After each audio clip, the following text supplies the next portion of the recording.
Fala galera, tudo bem com vocês? Galera, dando continuidade ao estudo dos gases, agora nós começaremos a ver as nossas transformações gasosas com massa fixa, tudo bem? Galera, aqui, quando eu falar de transformações gasosas, eu apenas estarei modificando as minhas variáveis de estado que a gente viu no vídeo passado, tudo bem? Então aqui, galera, eu vou modificar a minha pressão, eu vou modificar o meu volume, ou eu vou modificar a minha temperatura. E com isso eu vou colocar meus gases em outras condições, tudo bem? Só que nessa transformação, das minhas variáveis de estado, eu permanecerei com a minha massa fixa, ou seja, eu não modificarei a massa do gás presente em um determinado recipiente, beleza? Então eu só vou mexer nas minhas variáveis de estado, pressão, volume e temperatura, beleza? Então, galera, note que aqui em transformações gasosas eu terei duas situações. Eu terei uma situação inicial, tudo bem? Ou uma condição inicial, onde o gás vai ter determinadas condições de pressão, temperatura e volume. E aí eu vou modificar essas condições, essas variáveis, eu vou colocar meu gás em uma situação final, com outras condições de pressão, ou temperatura, ou volume, tudo bem? Então, eu vou ter uma situação antes e uma situação depois. Então aí, galera, pela interpretação do seu problema, você vai conseguir reconhecer quando é uma transformação gasosa, que é quando você vai ter uma situação antes e uma situação depois. E aí você vai conseguir reconhecer, beleza? Então, galera, quais são as nossas transformações gasosas que nós veremos? São três, tá? Vamos lá. Nós veremos, primeiramente, as nossas transformações gasosas que são isotérmicas. E quando eu falar de transformação isotérmica, o que é o iso? O iso significa igual, térmico, então significa que é uma transformação a qual eu permaneço com a mesma temperatura ao longo da transformação, beleza? Então, o que eu vou modificar? Eu vou modificar as outras variáveis de estado. Eu vou modificar minha pressão, eu vou modificar meu volume. Beleza? Então, nesse tipo de transformação, a temperatura permanece constante, beleza? Então, olha só, deixa eu deixar anotadinho aqui para você. A minha temperatura, neste caso, fica constante ao longo da minha transformação, ok? A próxima transformação que nós veremos será uma transformação isobárica. Uma transformação isobárica é aquela transformação a qual agora a pressão permanece constante, beleza? Então, vamos lá, deixa eu anotar.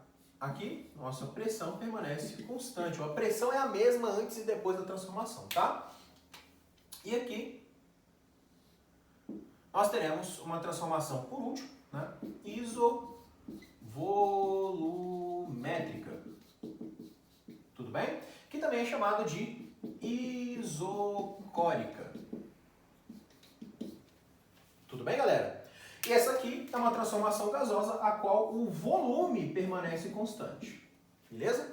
Ah, professor, sempre vai ter alguma coisa constante? Galera, nem sempre. Às vezes você pode ter uma situação, um problema que vai modificar as três variáveis. Ele modifica pressão, volume e temperatura, que nós usaremos a equação geral dos gases. Tudo bem? Mas não se preocupe, isso aí é assunto para as próximas aulas, ok? Mas já sabe que tem como, tá? Então, essas aqui são as três transformações gasosas que nós veremos. Tudo bem? Já começar a ver ela na aula de hoje. E daremos continuidade a essas transformações na próxima aula, ok? Vamos lá? Vamos começar pelas transformações isotérmicas. Deixa eu apagar aqui.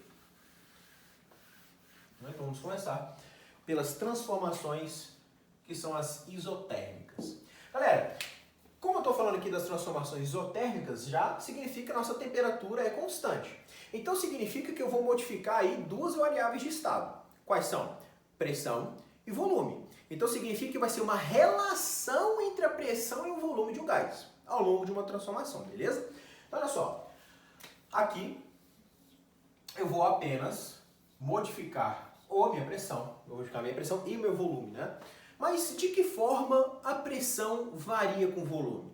Galera, quer ver um caso prático? Aí vocês vão conseguir entender completamente o que eu quero dizer, tá? Vamos lá. Vamos supor que você tem aqui uma seringa. Não é aquela seringa que você toma injeção, seringa que a gente compra em farmácia, que vai ficar bem ilustrado o que eu quero dizer. Então você tem aqui a saída da sua seringa, a saída do seu gás, e aqui o seu êmbolo.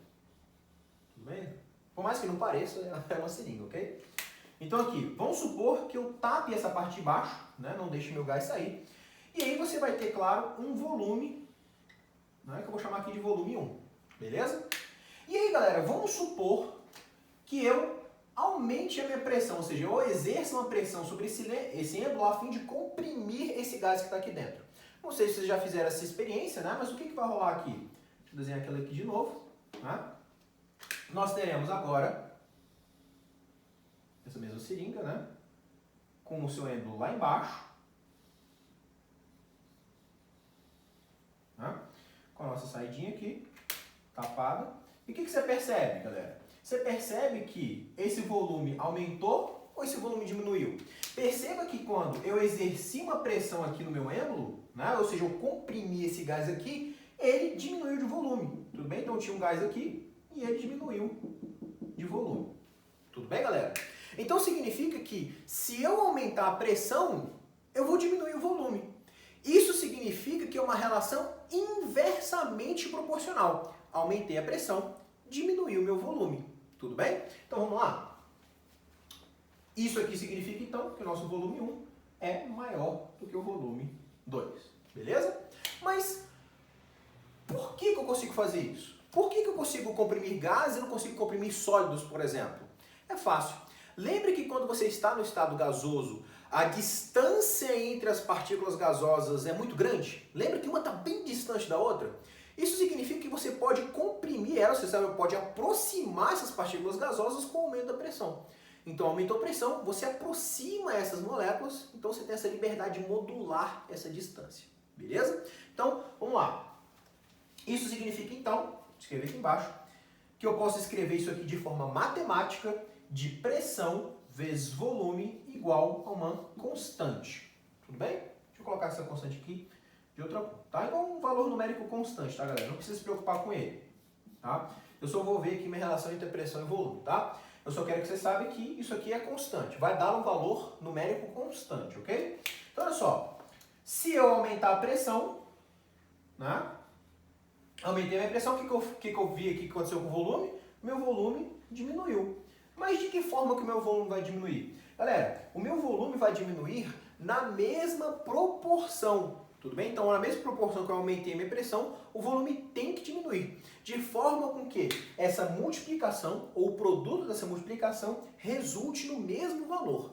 Tudo bem? Afinal de contas, eu estou pegando a minha pressão e multiplicando pelo volume, estou colocando igual a uma constante, um valor numérico constante. Se eu modificar minha pressão, eu tenho que modificar da mesma forma e inversamente proporcional o meu volume, de forma com que o produto dessa multiplicação resulte no mesmo valor.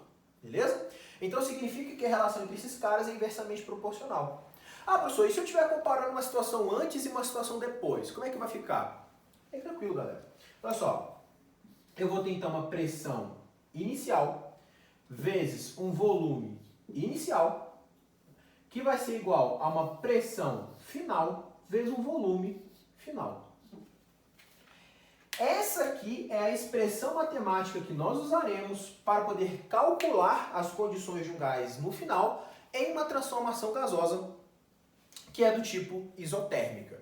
Tudo bem? Então, quando eu tiver uma transformação isotérmica, eu posso usar essa fórmula aqui tranquilamente, né? Onde você vai ter aí uma condição inicial, né? E vai ter que ser igual a uma condição final. Por quê? Porque essa modificação tem que ser um valor constante. Tudo bem? Então, galera, eu vou ter aqui uma pressão inicial vezes o volume inicial, que vai ser igual a uma pressão final vezes o volume final. Tudo bem? Normalmente aí você só tem uma incógnita dessas aqui. Tudo bem? Você tem uma incógnita apenas, e aí você consegue calcular o que ele deseja para você. Né? Vamos supor que ele te dê a pressão inicial e o volume inicial, te dê a pressão final do gás e ele pede para você o volume, por exemplo. Né? Então, assim, normalmente só tem uma incógnita para você se preocupar. Tudo bem? Então, vamos lá. Como é que eu posso escrever isso aqui na forma de um gráfico? Né? Como é que eu posso colocar isso aqui na forma de um gráfico? Galera, vocês vão perceber que se eu colocar a transformação isotérmica em um gráfico, né, que tipo de curva eu vou ter? Né? Então, eu vou ter aqui, deixa eu escrever isso aqui de novo, ficar mais reto. Tá? Uma relação entre minha pressão e o meu volume, tudo bem? Galera, se a gente for colocar isso aqui em um gráfico, você vai perceber que vai dar algo desse tipo aqui, ó. Vai dar uma curva, tudo bem? Ele é chamado de uma hipérbole equilátera. Tudo bem, galera? Então, olha só. Se eu tiver uma determinada pressão aqui, né, eu vou ter correlacionado a um determinado volume. Beleza? Vou chamar aqui de P0 e volume 0. Se eu dobrar a minha pressão, né, se eu tiver 2P0, consequentemente, o que aconteceu com o meu volume? Meu volume vai dividir por 2. Agora, se eu dividir a minha pressão por 2, né, P0 dividido por 2, você percebe que o seu volume, ele dobra. Tudo bem, galera? Então, é assim que você vai analisar com relação a um gráfico. E das transformações gasosas, é a única transformação a qual vai ser representada por uma curva. A gente vai ver que as próximas transformações, que é a isobárica e a isovolumétrica, não vai ser uma curva, vai ser uma reta. Tudo bem? Então, fica bem fácil da gente identificar quando é uma transformação isotérmica pelo gráfico. Tudo bem? Muito obrigado e até a próxima aula.